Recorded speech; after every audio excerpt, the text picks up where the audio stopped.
Take back your power, babies. Call me now.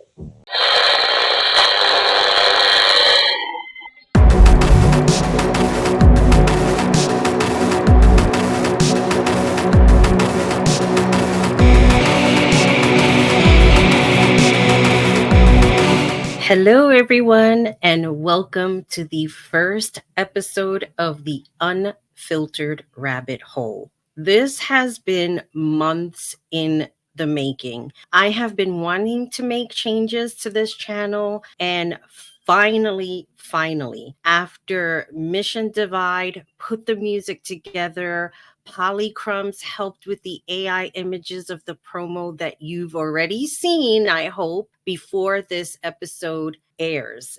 And we are going to take it really deep into the rabbit hole. So I'm very excited for this. If you are new here, welcome. And if you are not, welcome back. I hope I can take you for the ride of your life. Tonight, we are going to be talking about Miss Cleo. Obviously, you saw the beginning, her famous call letters, call me now, or her catchphrase. HBO aired a documentary, I want to say about a year ago or so, maybe two.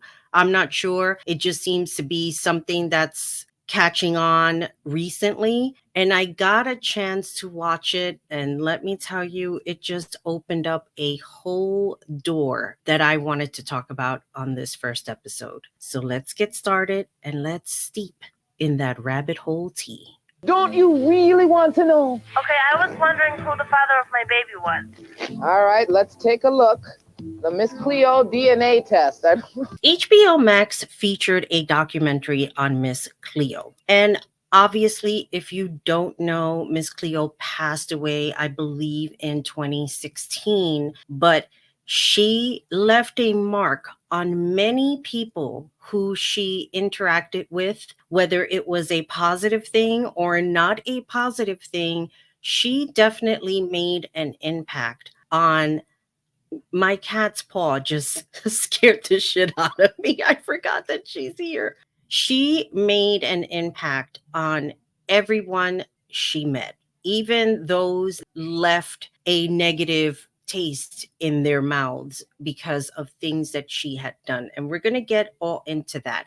I just want to talk about in the beginning when the 1980s and the 1990s rolled around, what the generation was like, what television was like. Everything was new. Once upon a time, networks, it was literally 3 of them. And then it became 4 when PIX rolled around.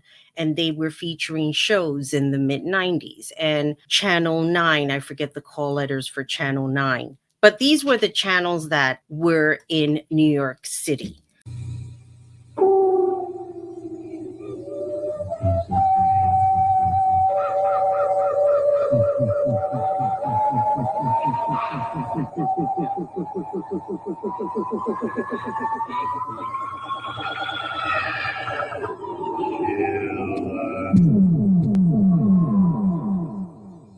So back in the late 80s, early 90s, television was really an up and coming thing. You had MTV that actually played music at the time and a lot of different commercials. It was almost as if you weren't up on the commercials, you really didn't get television at that time. There was so much branding that went into the commercials that even the Foo Fighters in their video Big Me, they branded Foodos. That's how popular Mentos was and the commercials. Commercials also played a big part on how consumers made their purchases. A lot of the consumers made their purchases with confidence because they were celebrity endorsed.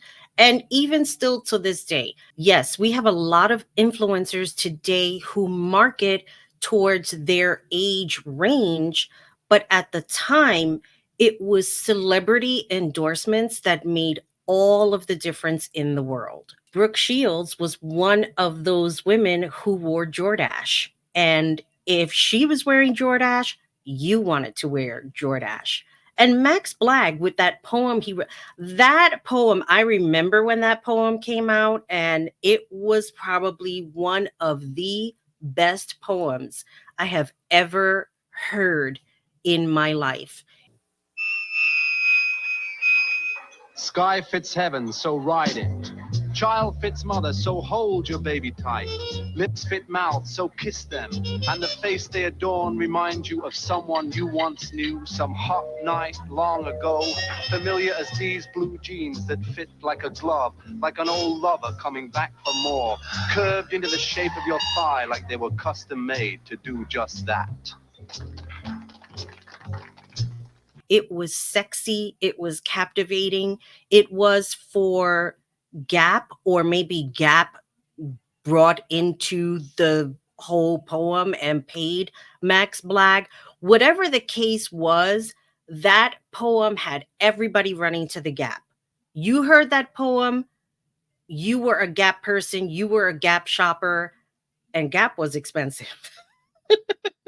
So yeah, you definitely wanted to be part of the culture the celebrities played into with the consumers. They also catered to people who were addicted to television.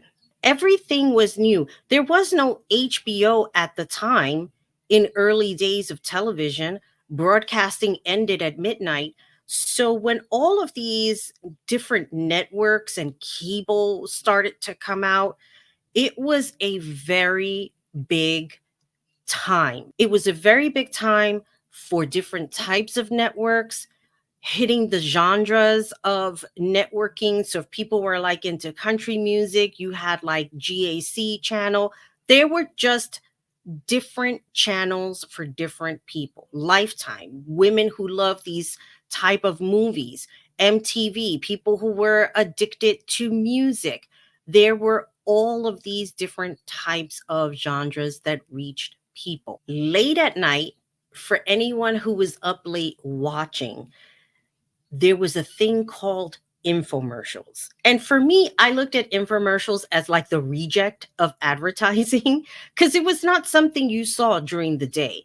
What you saw during the day were a lot of soap operas. And when I tell you soap operas, All My Children, One Life to Live, General Hospital, Young and the Restless, The Bold and the Beautiful, Edge of Night that came on at 4 o'clock. My friend and I, we used to run home from school to get home before 4 o'clock so that we could watch a soap opera that was only on for a half hour before Oprah took over that spot. A lot of other differences, The Guiding Light. There were so many different soap operas during that time. They catered to the women who worked from home during the day, or they were homemakers, as they were called, because they were taking care of their children. Whatever the case was, the advertisers during those time slots, that's who they catered to. They catered to homemakers, women who were home, women who were taking care of babies. So you saw a lot of Pampers commercials. Anything that influenced the mother at that time to make purchases along those lines, because they know they were watching soap operas. I mean, you even had the movie Mr. Mom with Michael Keaton. That's like a classic. He was a big fan of Young and the Restless, the character in the movie. So this is what was shown during the day. But late at night, that's when the infomercials started to come in. And if you recall at the time, anybody who's watching this who was around during that time when all of this began and everything that was new was born between the late 80s and early 90s, there was a disclaimer played on the broadcasting that they didn't represent or endorse the product that they're about to see. So you see, the networks, they wanted the money, but they didn't want to align themselves or attach themselves to that product. Because if something happened, the network would be like, well, you know what? We didn't endorse this. We just gave them a space.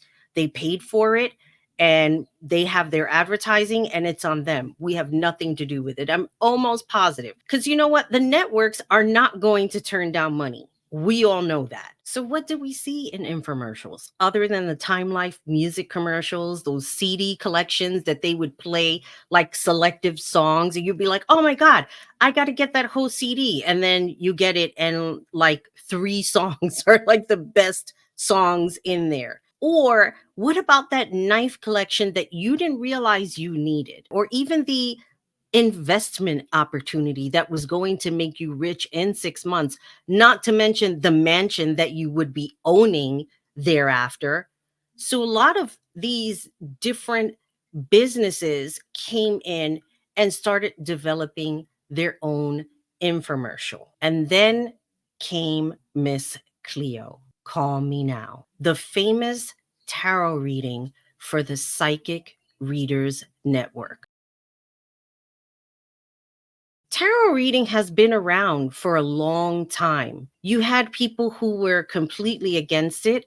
You had people who called tarot readers fake and phony and that nobody would know the future, let alone personal things.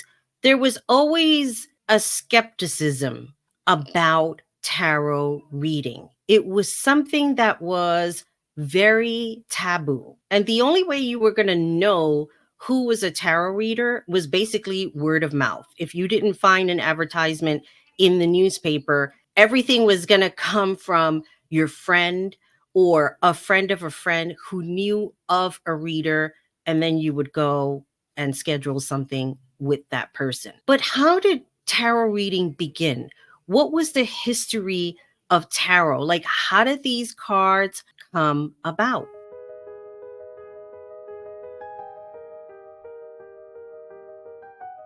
According to sources on the web, the tarot was invented around the 15th century. However, they were used as playing cards.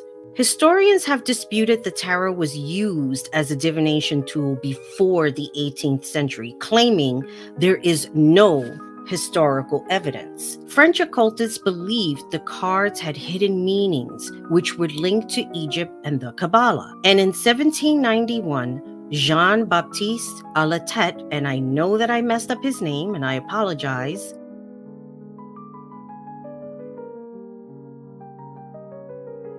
created the first divination deck explaining Antoine de Court-Gébelin concept. The tarot can be used for the purposes of divination. Antoine Court de Gébelin, who was a French Freemason, had published an analysis about the tarot and the secrets derived from an Egyptian priest, although historians refute this information. Historians have described Western views of the tarot pack as the subject of most successful propaganda campaign ever launched. An entire false history and false interpretation of the tarot pack was concocted by the occultists, and it is all but universally believed.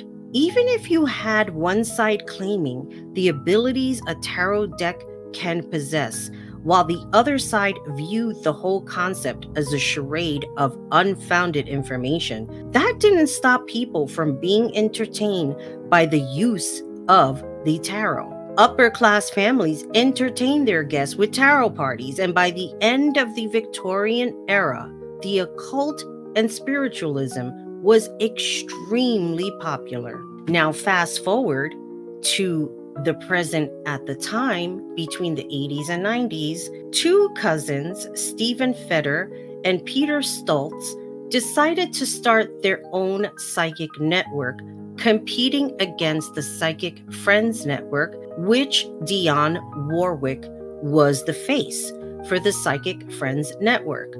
And she wasn't the only one. You had Billy D. Williams and Catherine Oxenberg. Now let's fast forward a little bit more to our present day. Tarot reading now is worldwide known. A lot of people love it. They love entertaining the idea that somebody knows their hidden secrets, or that these cards come out and your future could be told. I read tarot cards, and I'm not going to lie about that. However, I was always very clear. I started reading tarot cards at 16. I was just called to them. The future is up to you. The cards can tell you a course, but at the end of the day, it's up to you to live out how you want to live out your life. Unfortunately, there are people who don't get to see certain events for whatever reason that is, and I'm not going to get into specific reasoning, but the bottom line is your future is your future. And the tarot industry has become so large, it's almost as if everybody who's anybody is now a tarot reader. And to be a tarot reader was actually a gift. Not everybody knew the cards by heart, and it wasn't a matter of knowing the cards by heart, but knowing how to read the spread. The spread has to tell a story. And the issue is you have a lot of people who don't know how to read cards. They're going to lie about information that they're feeding you, and they're not going to tell you the truth for the sake of money. And there are also a lot of tarot readers who will make up things and try and get you to spend money, claiming that you have to spend this money in order for you to gain whatever it is that you're looking for. Also, another lie. Yes, YouTube is filled with tarot readers, and I am one who will sit and watch and be entertained. But like they say, this is a collective reading, and not everything will resonate with you. There are a lot of people who still watch it and will take something a reader will say and like fly with it. You cannot do that. And I wanted to put that at the forefront because I think it's really important for everybody to understand. Tarot cards may tell you what your future will look like based on where you're at in your life right now. But it's up to you to live out whatever it is that you wish. So I say all this to say that here are two men who were very well known and successful within the entertainment industry. They're looking at Psychic Friends Network, also known as PFN, that started in 1991. You have Dionne Warwick. And this was the thing, Dionne Warwick had a really great career. She had hit songs like That's What Friends Are For, Don't Make Me Over. And she also was part of a very big collaboration during that time, We Are the World. You also had Billy D. Williams. Billy D. Williams was in Star Wars. He was in Batman with Michael Keaton, the first Batman. So to have all of these celebrities, you had Catherine Oxenberg, who was playing in Dynasty. And granted, Catherine Oxenberg had a very horrible experience later on in life with her daughter. She was still very big at the time. So understand this. You had all of these celebrities endorsing Psychic Friends Network. It only made sense to do that because of the way advertising was moving during that time. Celebrity endorsed products, whatever it was. If it was the jeans, you were buying the jeans. If it was that healthy cereal that a celebrity was eating, no matter how disgusting it tasted, you were eating it because the celebrity was eating it, in essence. And then, of course, it moved down the line to sneakers. Whatever it was, as long as a celebrity endorsed it, it was something that was cool to have. And you had these celebrities diving into uncharted territory, tarot reading, future reading. Not a lot of that was going on back then. And to have these celebrities who had thriving careers, you say to yourself, why would they want to be involved in this? But then at the same time, why not?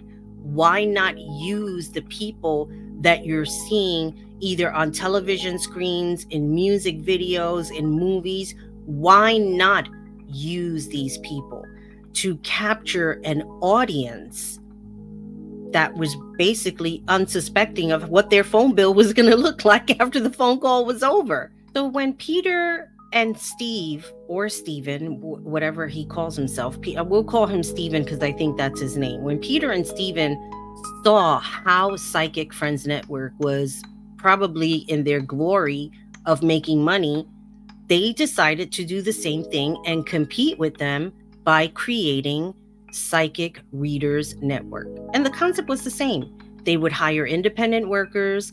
The independent workers can work from home, whatever schedule they wanted to be on. They would just pick up the phone, dial in whatever number, and then they would be logged in. And it's the same way, like with what our technology is today. It's probably gotten better. The connections are probably better, but it is the same concept. Those that want to work from home and set up their own schedule. The only thing is you're a 1099 employee, so you have to pay your taxes at the end of the year because the employer would not be responsible for that. So there are benefits to working from home and setting up your own schedule, but the flip side to that benefit is be prepared to pay for your taxes. So as the cousins were building their fraudulent network of hiring psychic readers to have people call in and get their reading done, the first 3 minutes were free, and then after that it was $4.99 a minute.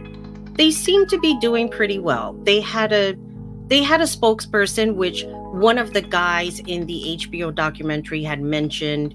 She was very nice. People were relating to her and they were calling in, but unfortunately, they were losing her. Now, I'm gathering that Peter and Steven did not want to pay Dionne Warwick money. And I'm not talking about specifically Dionne Warwick, just that they didn't want to pay any type of money that included a celebrity.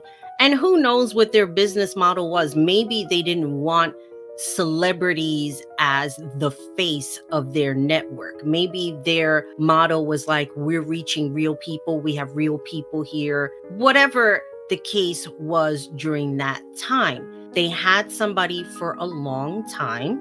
And then at some point, she was leaving and moving on to something else. While all of this is going on, way in the west part of the United States, Seattle, in the early 90s, Rhea Perry, also known as Yuri, was a writer, an actress, a producer, and she was out producing plays at various prestigious places.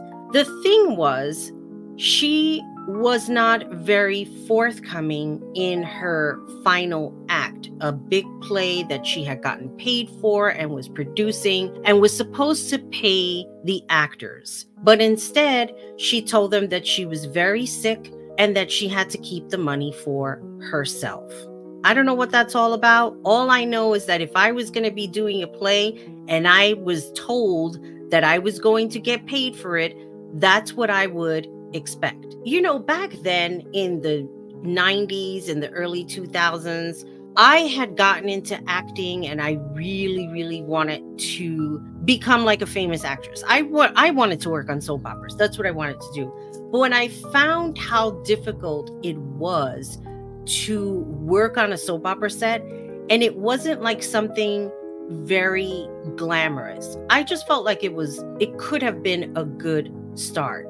But I will say, to know that she did not pay the people that went out of their way memorizing lines and being a part of this production can be very upsetting.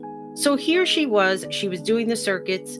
She actually wrote a play called For Women Only, and the character's name was Cleo. Not Miss Cleo, but just Cleo. A lot of the people, a lot of her friends that was interviewed for this documentary, they were, how can I describe? They felt she was like this force. She was just this person that if she had walked into a room, people would just be captivated by her. There was one person who was interviewed that mentioned she had told him that somebody that he knew was something was going to happen to his left side or his right side. I can't recall what side, but it's in the documentary, in the HBO documentary. The uncle, I believe it was his uncle, ended up having a stroke. Of course, one can say, well, she wasn't specific about what was going to happen. She just said she just saw something going on the right side of him. Sure, anybody can suspect while that was she accurate? Was she being truthful? Or did she know something through somebody else? It's hard to tell. The point being, the people that she engaged with, the people that she called her friends and vice versa, they were all very touched by her in one form or another. One of her friends, who was also a makeup artist, had mentioned Cleo, or Yuri, however we're referring to her at this moment, was hurt at one point in her life. There were things that had happened to her without her permission. Instead of being like rebellious, she felt like she wanted to help people. And that's what she did. And there are people who will have experiences, and instead of taking that experience and using it like a victim ploy, oh, well, look at what happened to me, she took it on another level. Her goal was to help people. That's what she wanted to do.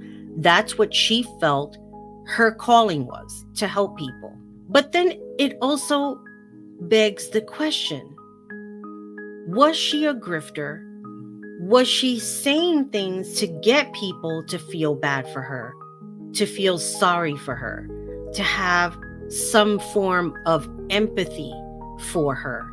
When she was struggling financially and her sister had suggested, well, why doesn't she do this psychic network thing? And she felt like, oh, but that's so tacky, because that's what she had mentioned in the interview when they had interviewed her while she was alive.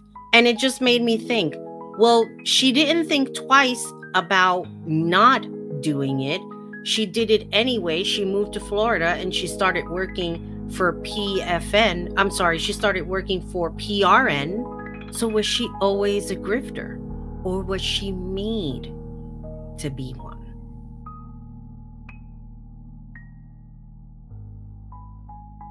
So I went onto GPT chat when I was putting all of these notes together to find out what was the difference between a grifter and a scammer.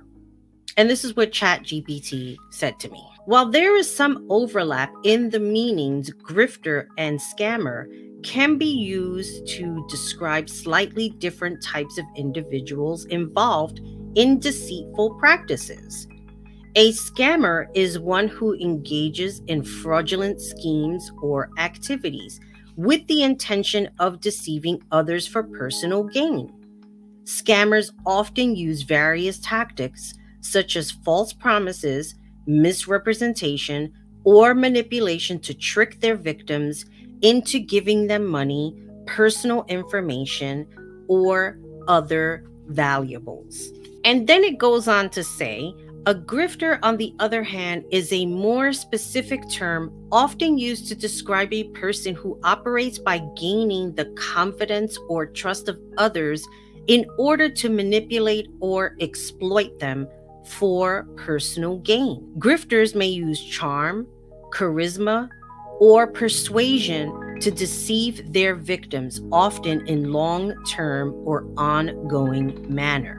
In essence, while both terms refer to the individuals who engage in deceptive practices for personal benefit, scammer tends to encompass a broader range of fraudulent activities, while grifter often implies a more subtle or manipulative approach. So, of course, it had me thinking. Do you remember the TV show Leverage with like sexy Timothy Hutton? He's so sexy. In their team, they had a grifter. Now, I think early on in the season, it was one woman, and then later on down the line, that woman changed and it became somebody else. Everybody had their parts within the team. The grifter had the part to charm the person that they were after so that the person would trust the grifter and be able to let them into their world, whatever the case was that they took on. Now, grifters have been around for a long time. And like the way ChatGPT explained how a scammer is after your personal information, namely money, for their personal gain, the grifter is still the same way. Now think about what I said earlier with the tarot readings and a lot of fake tarot readers that people will encounter. There was an article not too long ago that I was reading about how people were giving these doctors, because there are, like Dr. Uzo or something like that, who tells people, well, if you want your lover back, you have to send scathing videos of yourself doing this. And people were doing it. It's like, why would you do that? Why would you send personal information like that, thinking that the person on the other end is going to do this magical spell to get your lover back? The bottom line is, if they left for a reason. Whatever that reason is. It doesn't have to do with you, doesn't have to do with them. Whatever the reasoning is, it doesn't make you less of a person. But if you get somebody saying you have to do XYZ in order for you to get this lover back, do not do it. Do not send a reader thousands of dollars thinking they're going to go to a cemetery and erase the black cloud out of your head. No, it is not real and it is not true. And this is how scammer and grifter kind of tie in together. And we're going to talk about several people who fell into that line of work or career, whatever it is that you could refer to. It's a criminal activity, so it's not a career.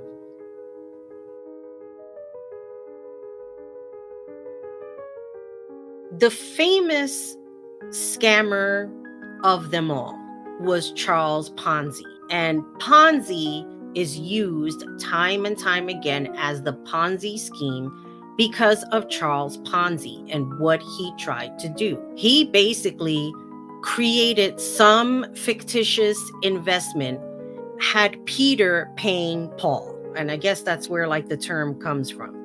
What happens with these Ponzi schemes, at some point, people are not getting paid fast enough. If you're saying, the turnaround time is 30 days, and then 30 days comes and that person hasn't gotten paid, that's because Mr. Ponzi didn't get somebody in time enough to pay that person. And that's what the scheme is about. There really is no investment. There's no investment. There's nothing. There's you paying somebody else so that the money can filter around in a circle. What the biggest problem is when you put your hands in the cookie jar and greed takes over. And this is why these Ponzi schemes fail time and time again. One of the biggest Ponzi schemes ever, owing more than $65 billion, not million, billion people that this is 2024 who have still not gotten paid back their money, making major investments. You know who I'm talking about? None other than Bernie Madoff.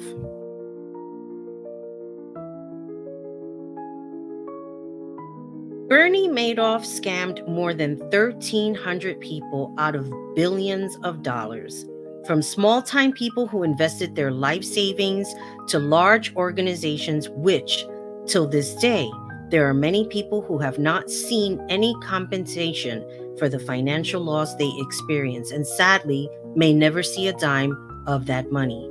Bernie Madoff ensued chaos to innocent people for the sole purpose of greed. This was a man who was the chairman of NASDAQ Stock Exchange, and he caused and will always be known for the largest fraud he committed in U.S. history. Clearly, Bernie Madoff was not a good person, but people trusted him because he was the chairman of NASDAQ. Who would dispute that? Like, if he came to you and said, hey, I have this great deal on a stock, and in 30 days, you can multiply your money by 5 times, who is going to say no to him? You'd be like, who do I write the check to? Let's be honest here. You're not going to say no to the chairman of NASDAQ. You will trust that information implicitly. And there were a lot of people who got hurt because of that. So, does that make Bernie Madoff a grifter, or does it make him a scammer? And then in the Zyline of more scamming came Elizabeth Holmes.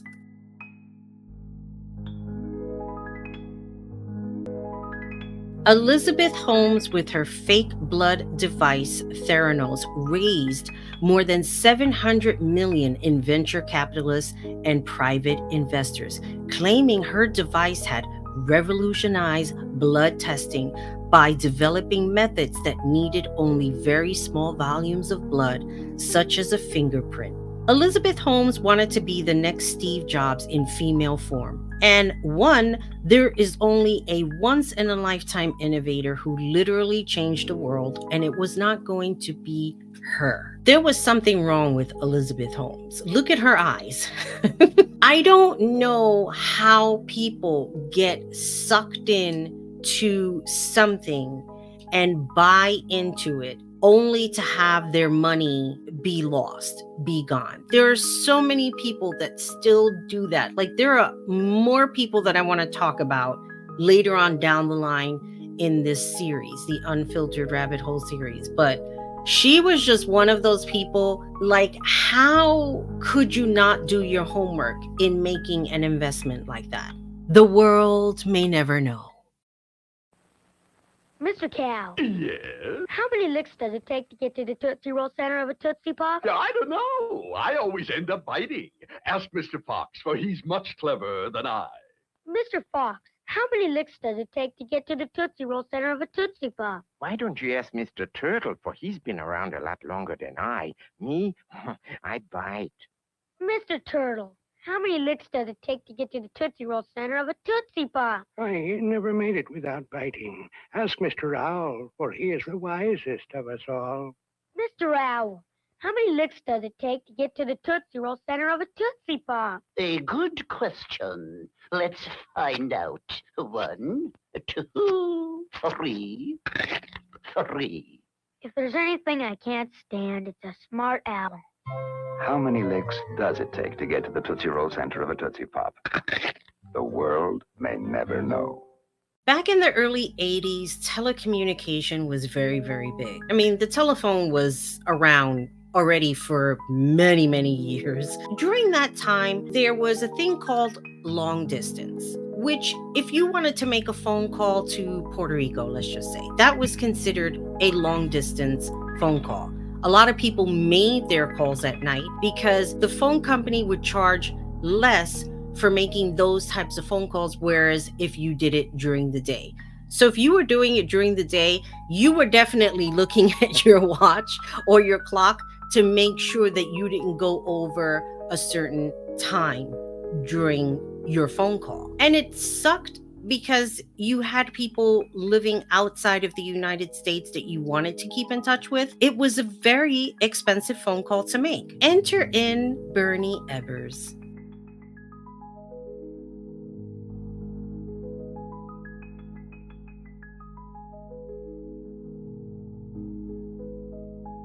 Bernie Ebbers, the CEO of WorldCom. This one is my favorite, and the reason why I say that, because confession time, I worked for WorldCom, and it was crazy. By the time I started working at WorldCom, Bernie Ebbers had incorporated a bunch of companies he acquired into WorldCom, and was still acquiring more companies in the short time I was there. The salesperson I worked for was super great, but when I tell you it was crazy, it was like a madhouse of new people walking in the door. I met Bernie Ebbers the one time he was there in the New York City office in Midtown, and it's true, jeans and cowboy boots. People said he was from Texas. He was not. Bernie Ebbers began his company along with two others, long-distance discount services, in 1983, and in 1985 became the CEO, and by 1995 they had acquired more than 60 telecommunications companies and changed their name to WorldCom. Now, I can't remember if I got into WorldCom through a recruiter and it was something that I got on my own. I just remember the influx of salespeople in that office. And I don't know how we were able to fit everybody into their cubes or whatever the case was. It was just really a madhouse. From 1996 through 1998, WorldCom acquired more companies, but when Bernie Ebbers abandoned an $115 billion acquisition of Sprint, eyebrows were raised when the loans he took out came into question. Long story short, when an investigator began checking the loans and accounting books, the downfall began. WorldCom would file for bankruptcy in 2002, admitting to more than $3.9 billion in accounting misstatements. So you see how they can still both overlap. I just gave you 3 examples of people who were scammers, but they were also grifters. They played this part. They fed people what they wanted to hear. But at the same time, they were also scamming them for personal gain, which was the financial part of their personal gain. Elizabeth Holmes didn't care about her machine. She didn't care about whether it worked or not.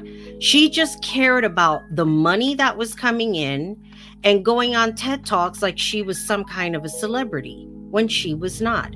People will always get found out. The personal gain is to deliver empty promises. All of the examples I showed you, they all promised to deliver dreams that was never going to come true. Their common denominator was greed, and greed cost them all of their downfalls.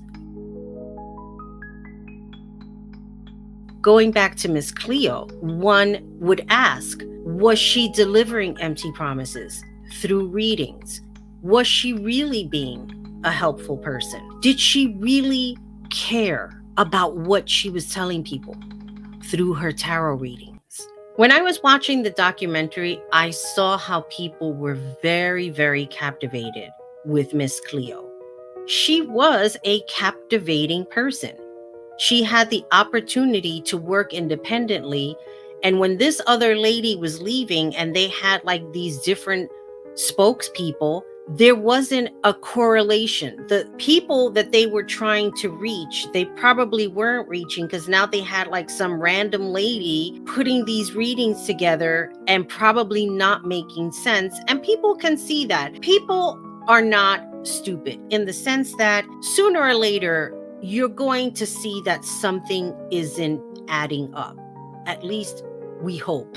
Because there are some people who still don't see orangey things not adding up and still making excuses for them anyway. And with Miss Cleo, it was almost as if she was this force. She was larger than life. When she walked into their offices and said, "I saw your commercial and it's a joke," did they see her coming? Did those cousins, Peter and Stephen, suddenly have like this aha moment? Well, look at what we have here.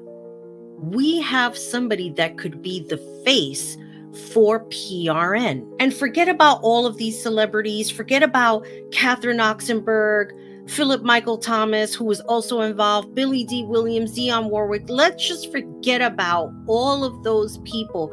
We are going to make our own celebrity through Miss Cleo. And in the background, they started to do their homework. And whatever it is that they told her, she bought into it. When 2012 rolled around, Miss Cleo was basically a household name. Comedy shows were goofing on her. Deborah Wilson was also part of the documentary. And she mentioned this. I'm going to paraphrase what she said. She said that Miss Cleo was like that one black friend that you had. And when you had your other friend that was going through BS, you called somebody like Miss Cleo because you know that she was going to read your friend and put your friend back in place so that she can get her stuff together. And we all have that friend. We all have that one friend that we will call upon that we know they are going to tell us the truth. Because Miss Cleo was like, she didn't just read the cards, she also read the person. You had to respect that.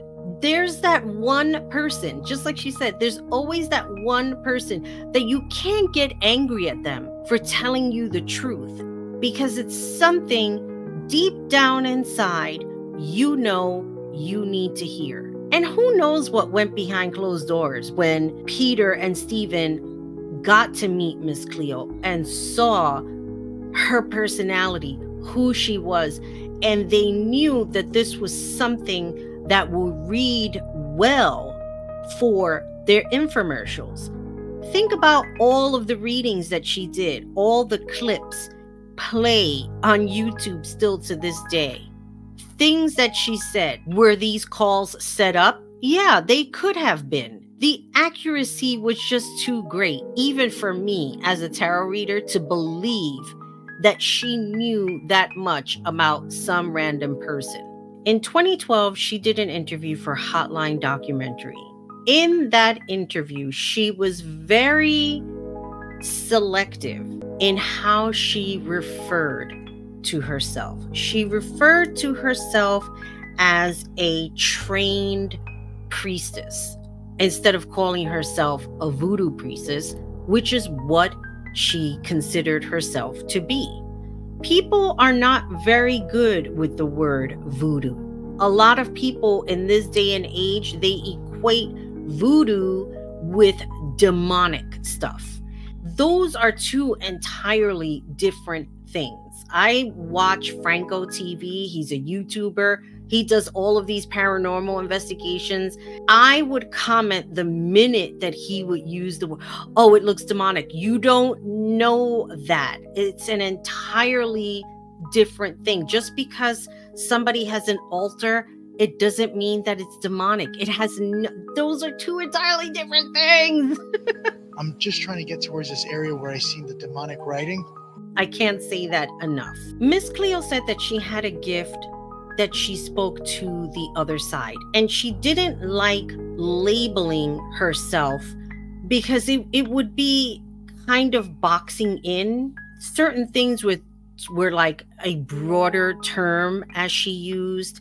She liked to consider herself having different facets of gifts: the tarot reading, the be able to communicate with the other side, the ability to know if something is going to happen to a person. And even though she used the words trained priestess for that documentary, she told all of her friends that she was a voodoo priestess. Just the same way a lot of Jamaicans did not believe that her accent was real. Was she really a voodoo priestess? And what does voodoo actually mean?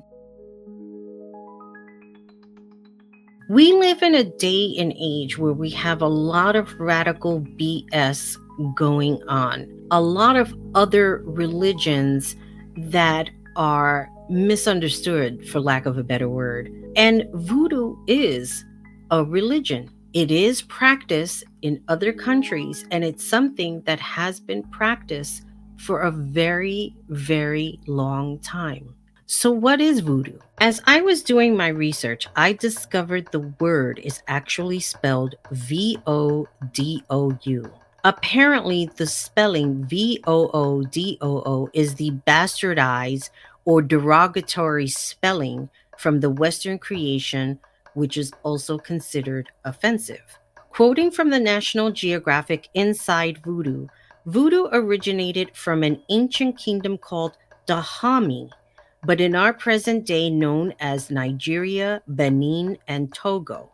The word voodoo derives from the Fon word of God or spirit. Other sources reveal voodoo originated in the 16th century in Haiti when slaves were transported from Africa. The source actually used the word transported, but let's get real. People from Africa didn't just leave on their own. They were removed against their will. So transported, that don't sound right. I'm gathering from the originator of this belief system, the people of Africa brought it to Haiti. Now, there are many forms of voodoo. As the way with many other religions, there are people who will make it their own, either adding or deleting certain aspects of the religion. Some of those religions are Yoruba and Santeria, which is also considered a form of voodoo practice in Cuba. The Yoruba religion, which is considered the religion of Cuba, according to Esteban Lazo, the Yoruba religion is the indigenous religion practiced in southwestern Nigeria and dates back to a sacred city, Elf or Leaf, where they worship the supreme being Olodurami, considered a genderless supreme, often referred to as they. Those who worship the Supreme work with respect to the Orishas, where they act as intermediates for the people to the Supreme. Santeria is a little bit more complex, also practiced in Cuba. Santeria includes rituals I won't detail on here. However, it is believed they worship different saints which are assigned for specific requests, such as the saints from the Catholic religion.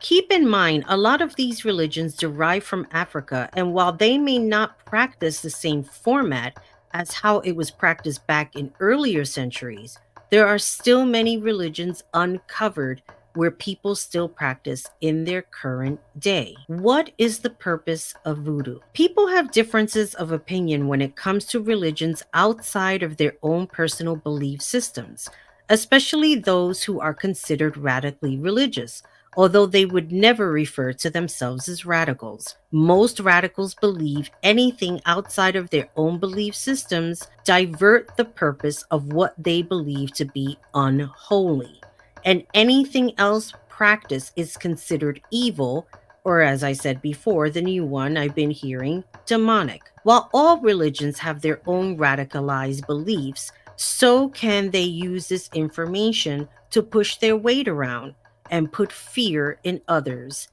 The reality is, people who practice voodoo, their belief system are to serve the spirits, or as we know it, to serve the ancestors.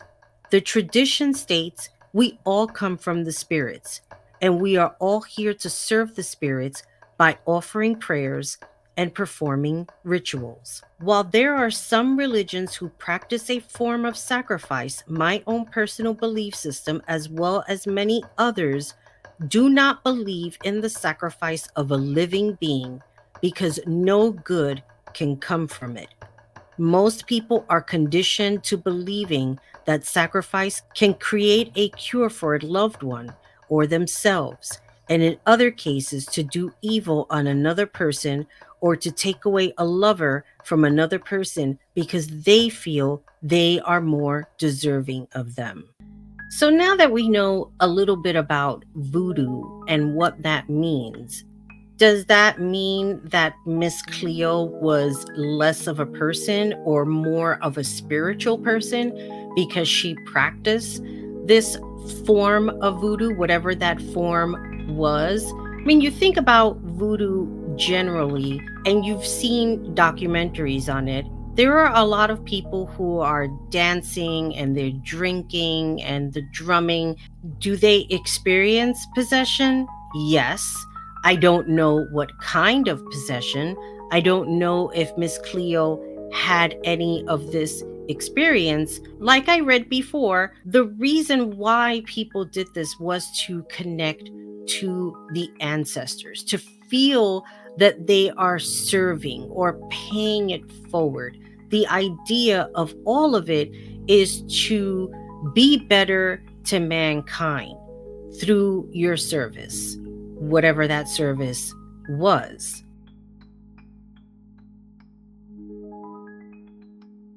And when I think about service, I think about Marie Laveau. Marie Laveau was very big back in her day. And as I was reading about Marie Laveau and the things that she was doing, creating all of these little herbs and elixirs to help others with whatever situation they were having, Marie Laveau was a person who was able to get firsthand information. She was even able to get second and third hand information either through other people, through eavesdropping. And then one would think, wow, she can acquire all of this information for personal gain and use it against them. And instead, she helped people. Her tomb is still adorned with letters and notes of request and thank you for whatever the situation was or for whatever the person was asking for in that moment. Marie Laveau was very, and still is, very respected voodoo priestess. And she also practiced Catholicism. So while people can turn around and say, well, you can't do both, there are people who practice multiple religions and incorporate it as their own. Now, this whole thing with religion, and I don't want to make this a whole religion thing, I think that is a very personal choice. I don't believe that people should be knocking on your door and bothering you and talking about you need to come into this moment or you need to turn your life over. That is so intrusive. And I don't believe that people should be doing that. People should be allowed to have their own personal beliefs and experiences. This is what makes people. This is how we learn from other people. So when we try to control others with this belief system that for most people is not very real, is also very disrespectful. And I'm glad that I was able to do all of this research and find out all of this information because it helped me too. During this time, Miss Cleo was seeing a lot of success being the reader that she was. She was appearing on television shows. I believe she had her own radio show. I think she was even coordinating readings on her own. But while all of the success was happening for her, people who were making these calls expecting to speak to Miss Cleo when they saw her come onto the television screen were not speaking to her directly. One of the people in the documentary had said that there was a woman, she must have been going through a breakup, and the woman was on the phone with her for a long time, maybe about a half hour, maybe an hour. Think about $4.99 a minute times 45 minutes. If you're on a budget with your phone bill and you're normally paying between $30 and $50 a month, whatever the phone bills were at that time, think about making that call and having a $500 phone bill. Now, the phone company didn't care because you know what? If it came from your phone, you had to pay that call. And think about kids who were probably calling that number at night while their parents were sleeping. There was just a lot of unscrupulous activity going on with the Psychic Readers Network. And then they abuse it. And we see this on social media every day through the advertisements, the wigs, the products that will make you smell better instead of just using soap. Soap still works, but there's always somebody trying to get you to buy something that's not really going to work. Or if it does work, it doesn't work the way you had anticipated for it to work. Again, it's delivering those empty promises.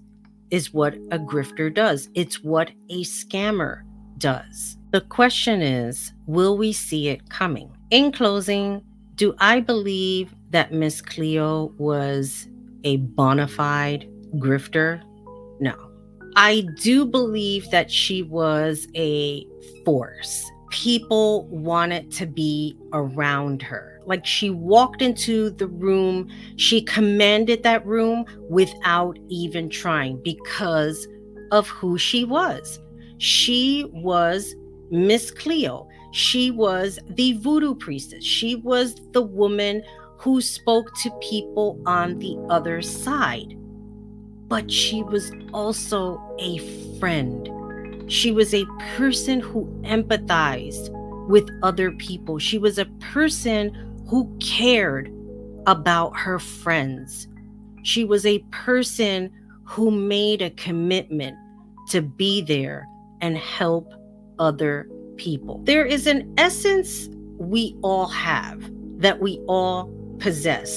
A lot of the times we don't realize we have that. And those who believe that they have it use it to take advantage of others or belittle other people with that essence, which is not what we're supposed to use that for. And when I talk about essence, I'm talking about the way we carry ourselves, the way we communicate with one another.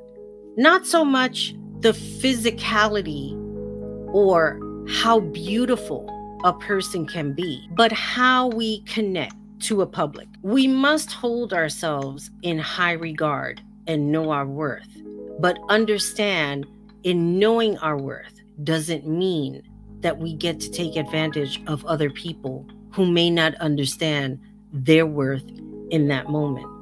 Feder and Stoltz knew what they had in their hands when Miss Cleo walked into that room to talk about how bad their commercial was. And they took her and they copyrighted her name, her physicality, what she represented.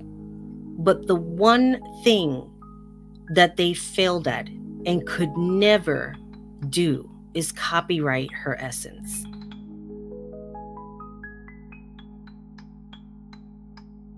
Well, that's it. That is the story of Miss Cleo and the grifters of the world.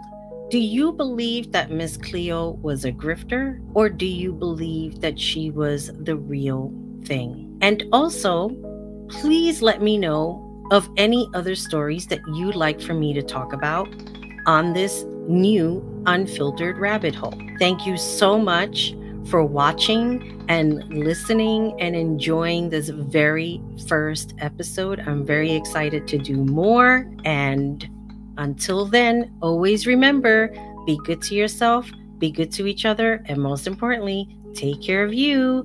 Bye, everybody.